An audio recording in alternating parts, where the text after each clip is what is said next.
Hey everybody, what's going on? It's Fabs here from SI Fantasy, and we are coming up on dun dun dun bye-maggedon. That's right, 6 teams are off a bye this week. That's not good from a fantasy football perspective, but we're here to help.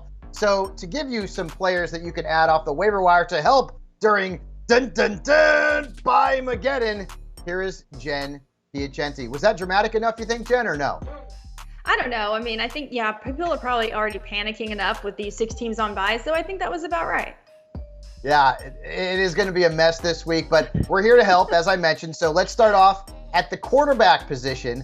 And one player who's been absolutely on fire the last 4 weeks, including putting up a big game against our beloved Dallas Cowboys. Yes, and that player is Justin Fields. Believe it or not, Justin Fields is still 60% available. So before you say he's not, go take a check on the waiver wire. He finished Sunday with a 74% completion rate, a passer rating of 120, and that was the 4th best of the week. He had 3 touchdowns, 1 rushing, 2 passing, and he's now the QB9 on the season. He hasn't rushed for fewer than 47 yards since week 2, and that's what's so special about Justin Fields. He just continues to put up points because he has that lovely rushing floor. Miami has allowed the 3rd most passing yards and the 6th most rushing yards to opposing quarterbacks, and that's who he's facing this week. So fire him up if you've got him available. And he's on pace for like 900 rushing yards. That's huge as a crazy. quarterback. Taylor Heineke also an option off the wire that Jen likes, and Andy Dalton, who's actually had 2 good games in a row. It's a very bizarre season. All right, Jen, let's move on to the running backs where if you don't know the name Kyron Williams, you probably should, right? Yes, so we know that there's trouble in the running back room in LA. Cam Akers is in the doghouse. We saw Malcolm Brown, Ronnie Rivers, Darrell Henderson all combined for little to no effect for your fantasy team or the real football team on Sunday. But Kyron Williams has been practicing. He's eligible to return to the game this Sunday, and he was a 5th-round pick out of Notre Dame for the Rams. There was a lot of buzz in the preseason that he was the guy, but then he got injured right away, so we haven't seen him. But listen, in high school, he used to play linebacker and receiver. So he's the kind of player that could be really exciting. And if he gets the opportunity, could end up dominating this backfield. So it's a speculative ad, but it's a good one. Yeah, some of my little birds are very close with the Rams, and they love Williams. So certainly go get him now if he's available. Also, Kenyon Drake, he is potentially going to play a bigger role for the Ravens because Gus Edwards is dealing with a hamstring injury. That game's on Monday night.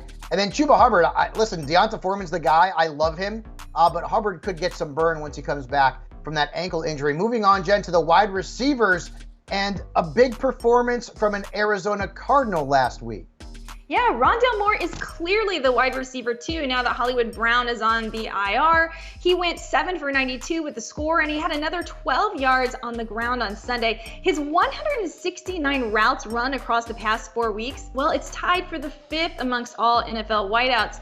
Now remember, the Cardinals have the 2nd most passing attempts in the league this year because they seem to constantly be playing from behind. So Rondell Moore, this is all about volume, volume, volume. All right, Jen also likes Garrett Wilson after a big game for the Jets last week, and Terrace Marshall Jr. now the number 2 wide receiver in Carolina after they traded away Robbie Anderson.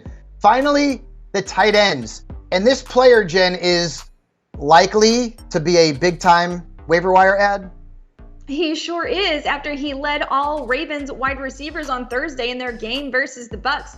Mark Andrews is continuing to deal with a shoulder issue. Now, maybe he plays, maybe he doesn't, but even if he does play, it's possible that he's limited. And don't forget, Rashad Bateman is now out for a few weeks, unfortunately, with a foot injury. So Isaiah Likely is someone that had a lot of buzz in the preseason. We saw him catch 6 passes for 77 yards and a touchdown on Thursday. It's very likely that this guy will be back in the game script.